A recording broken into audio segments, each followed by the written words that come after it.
Hai semuanya, ketemu lagi dengan Ami dalam Ami mengulas buku.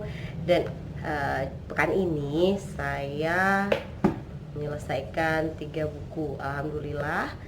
Yang pertama tentang dibalik kisah gemerlap. Ini adalah kisah-kisah beberapa ornop atau organisasi non pemerintah yang terus melaksanakan berbagai grassroots movement sesuai dengan concern masing-masing lembaga.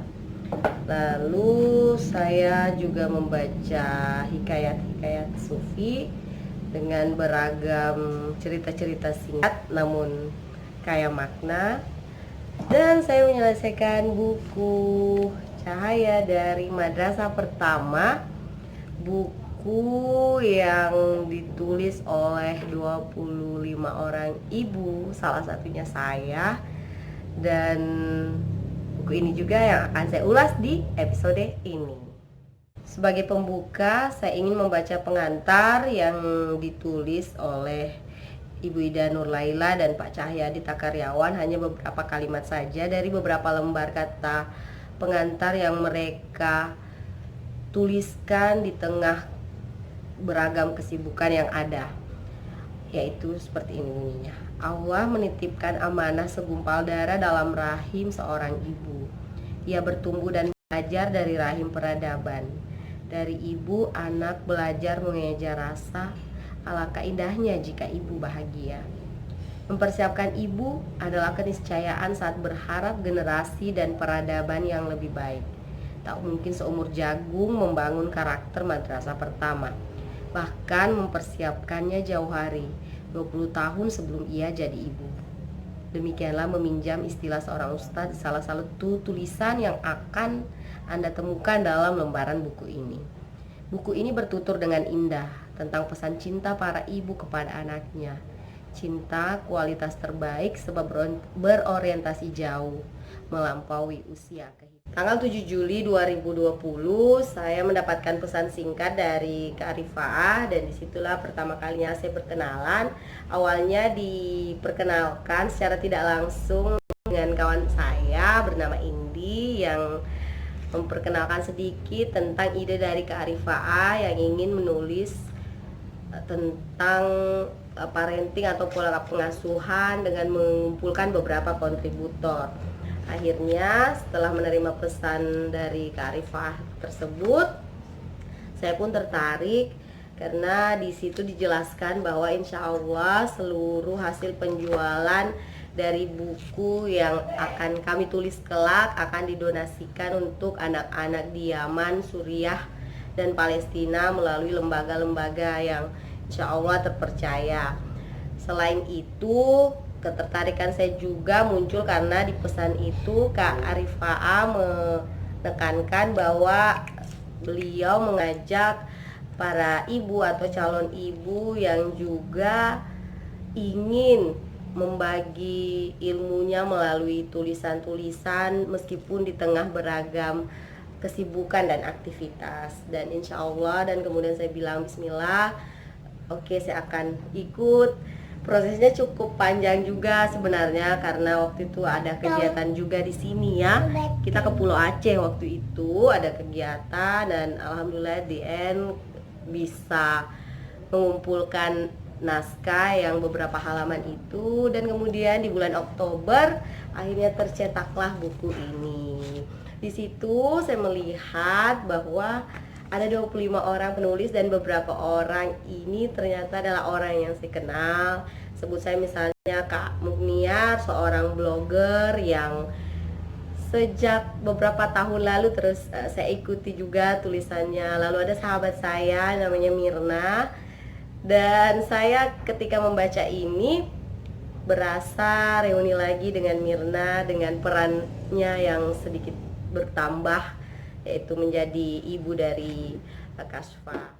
Seperti dibahasakan tadi bahwa di dalam buku ini ada pesan para bunda atau pesan dari perempuan yang kelak akan menjadi ibu tentang harapan-harapan dan keinginan serta berbagai upaya yang dilakukan dalam membersamai putra-putri mereka. sehingga ini menjadi sebuah motivasi yang besar bahwasanya mendidik anak memang bukan perkara mudah, bukan ya? Nggak mudah. Tapi membahagiakan.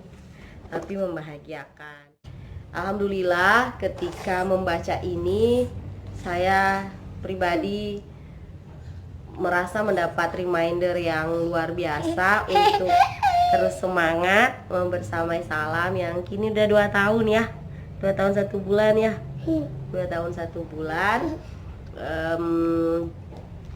penuh dengan liku-liku, penuh dengan pembelajaran. Terkadang ada emosi yang mau tidak mau kita harus belajar untuk turunkan. But I'm not alone. Membaca buku ini kita juga akan disuguhkan berbagai cerita yang seperti itu. Bagaimana seorang ibu berusaha meredam amarahnya, bagaimana suami memberikan support dan dukungan tiada henti untuk memberikan menjadi nahkoda yang baik dalam sebuah keluarga. Selain itu ada juga cerita tentang bagaimana seorang ibu sebagai single fighter membimbing anaknya dan harapan untuk menantunya kelak.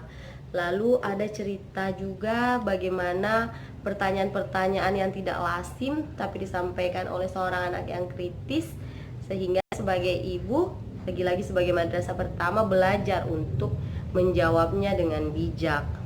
Ada lagi cerita yang membuat saya juga bahkan menitikkan air mata tentang perjuangan seorang keluarga ketika mendidik dan membesarkan anak-anak yang hemofilia, sebuah kondisi kesehatan yang secara fisik atau terlihat menyulitkan, tapi qadarullah Allah tidak akan memberikan kesulitan jika memang sang keluarga ini bukanlah orang-orang yang kuat. Setiap tulisan yang ada di buku ini ada masing-masing seperti kutipan ya, atau tulisan ringkas yang sangat memiliki kedalaman makna. Seperti ini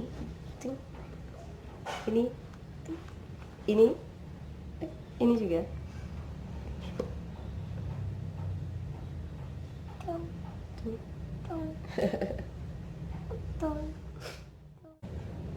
Ada juga inspirasi yang bertebaran dari seorang ibu yang menulis pesan cintanya di bumi Makassar, lalu seorang ustazah yang bernasihat lewat kata-kata nun jauh di Saudi Arabia, seorang akademisi yang mengabdikan diri dan ilmunya di Bogor, dan juga menelusuri jejak perjalanan seorang dokter saat menjalankan tugasnya di Palestina.